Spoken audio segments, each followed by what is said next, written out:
ready position at the kitchen line. You kind of want to have your paddle up around your chest area, paddle head up. So as opposed to having your paddle head down when you're dinking, which is ideal for dinking, then you want to have your paddle head up actually for your ready position, because if Scott decides to speed up to me and my paddle's right here, I'm gonna get caught, or I'm gonna take too long to bring my paddle from all the way down here, all the way back up here, and then hit the volley. So since my paddle head has to come up here eventually, I'm just gonna start it up right here and save myself some time, okay? The other thing that I'll say is a lot of players tend to favor their backhand side a little bit. And so what I mean by that is, instead of, if you imagine a clock in front of you, pointing your paddle head at 12 o'clock position would be like perfectly neutral between your forehand and backhand. A lot of players are in the 10 or 11 o'clock range, so they're favoring their backhand side a little bit. And the reason you do that is just because your backhand volley covers all the way from, if you're right-handed, from your left shoulder onward, and then all the way across your body. This is all backhand volley territory.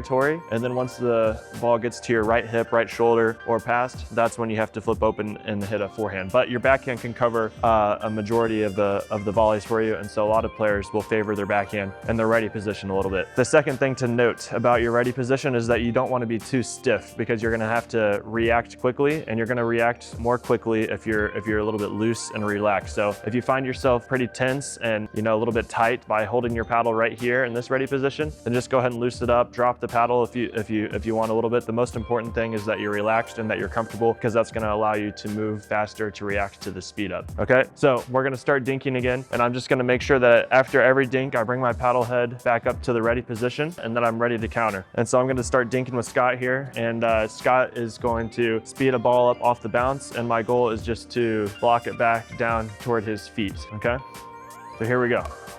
We're dinking. I'm bringing my paddle head back up to my ready position, and if he speeds up, I'm gonna block it back down to his feet. So now, this time, we're gonna dink 4 or 5 balls, and then Scott's gonna pull the trigger at me, but you'll notice that between all of my dinks, my paddle head comes back up to my ready position, favoring my backhand just a little bit. And then when Scott decides to pull the trigger, my paddle's already in the right position,